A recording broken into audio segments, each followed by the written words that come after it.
Alright, we're getting PS5 with overheating issues.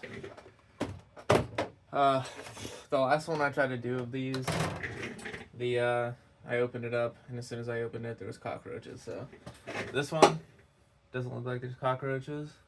The last one I could kind of tell that there probably was going to be. But this one looks good, so there shouldn't be any in here. We're going to start with the vacuum.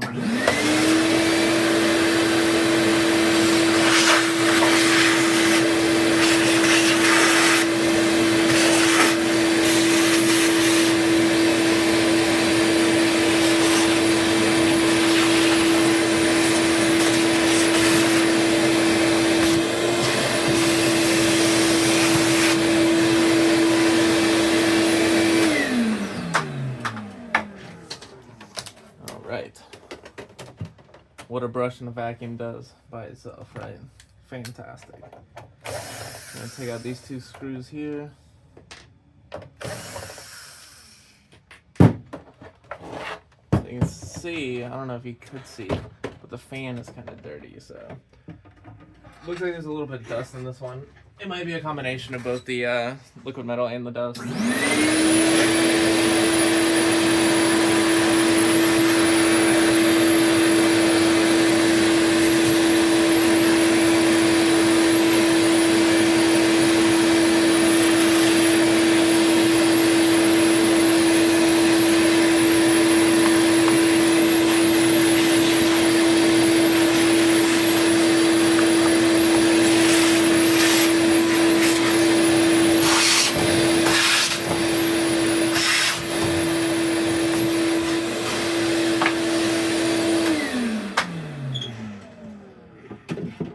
I have had these come in and it was just only the dust before, not so much the liquid metal.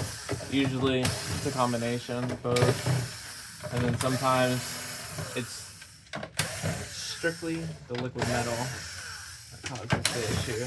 So really varies.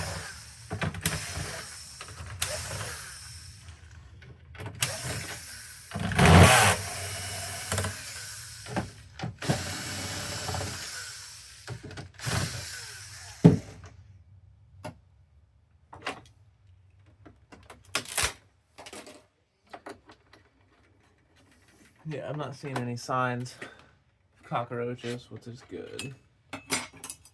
Yeah, just it looks dusty. Super dusty.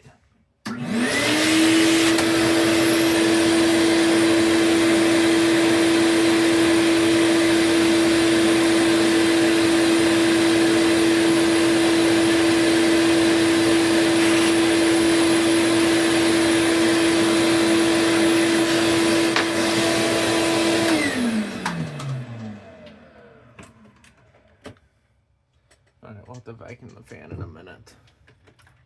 Gotta get this sucker pulled apart.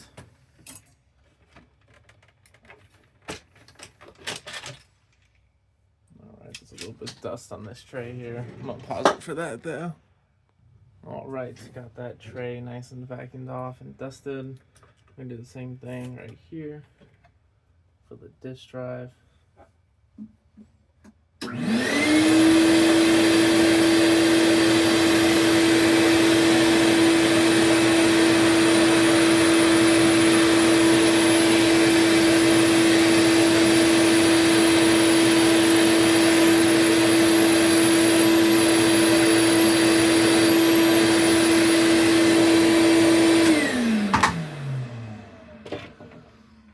And then we're gonna do it for the console here.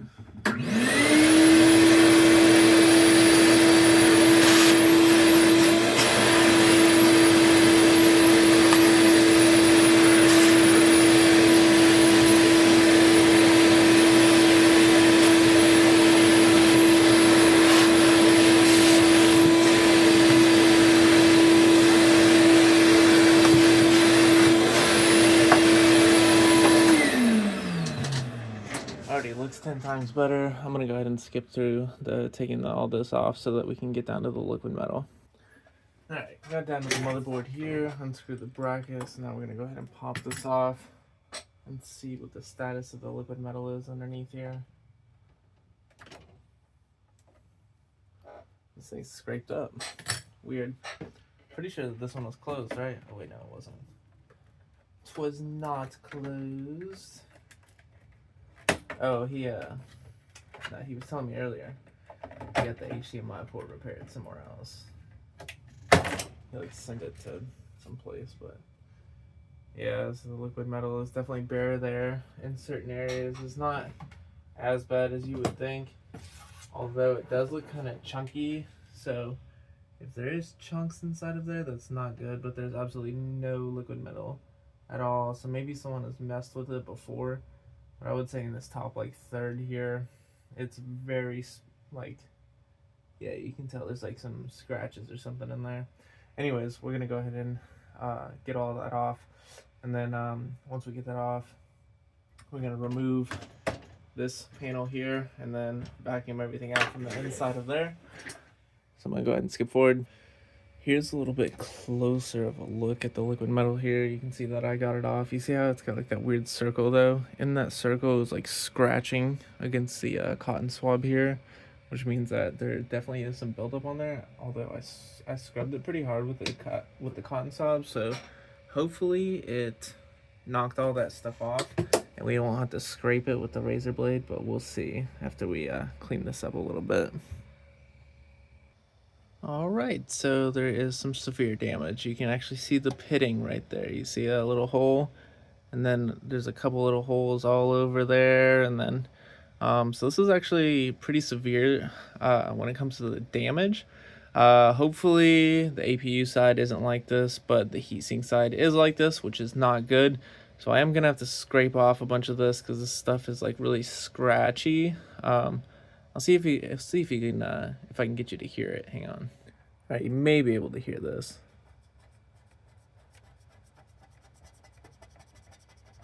This is how it should sound. See that? So if you could hear the difference, that's how it should sound. All right, so this is what it looks like now. Obviously, there's some scratches right there from the razor blade, but that's fine. Those aren't going to cause any problems. It is a lot smoother now. I don't know if you can tell just by looking at it, but it's a lot smoother. However, that pit back there is still going to be there. Shouldn't cause any issues, just like these superficial scratches should not cause issues. The majority of the issues comes from like whenever you rub a cotton swab on it and it like snags on anything. And I ran it across here and it doesn't snag on anything except for, of course, that pitting, but nothing you can do about that pitting. But yeah, it should be good. We're gonna go ahead and pop off the side panel and clean the rest of this out. All right, so this is the inside here between the heat sink there and the power supply. So as you can see, definitely a lot of heat in this area, which makes sense of why there was so much heat against the heat sink there, and eventually what created that pitting there. So we're gonna go ahead and get this all cleaned out and make sure everything is breathing properly. All right, so we got the bottom tray there dusted out. The power supply looks a lot better now, and of course the heat sink can finally breathe again through those vents. All right, and this is how it should look in here. Nice and clean. There's like minor dust that just comes from like the air or whatever. It's fine. It'll all blow out as soon as it turns on. So all right, now we need to fix this, put the liquid metal back on, and then do the same thing for the APU side.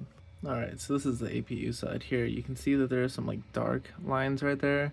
I already took the razor blade to that. That was built up and it was doing the same thing. We're snagging the cotton swab, so I took the razor blade to it. There's no scratches on this one. I obviously do really light razor blade swipes on this side. It's not so important on the heatsink side, but on this side it is. You want this surface to be as flat as possible. So we're gonna go ahead and get the liquid metal put back on here and the heatsink and make sure it all sticks, and if it does, we're good to go. All right, so it's stuck to the APU side perfectly. This is all spread out, stuck on there, no gaps, no issues, perfect. However, on the heatsink side, where that top circle was there, it was having some trouble sticking. It should stay because it's I mean, you can see that it's on there now, but I did have trouble at first getting it to stay on there. It is stuck to it, but I'm not too sure if that's gonna stay or not. If not, then worst come to worst, he's gonna have to get a new heatsink. But that's pretty much the only fix for this, because you can like sand down that top layer.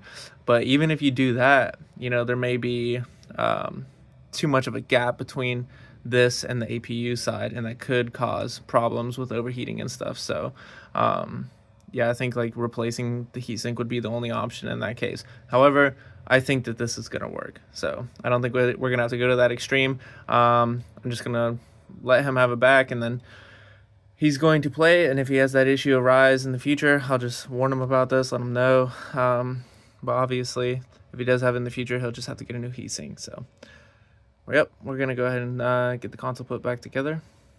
All right, we have the motherboard back in. Now we just need to put this panel back on there, and then we'll just continue to put the console together. I probably won't record that part, but we'll put it together, we'll plug it up and everything like that, and test it out, make sure everything works. All right, so obviously this console looks way cleaner than before, but I think we're gonna have to add this in here to really give it that final touch there, that final Reaper's Electronics.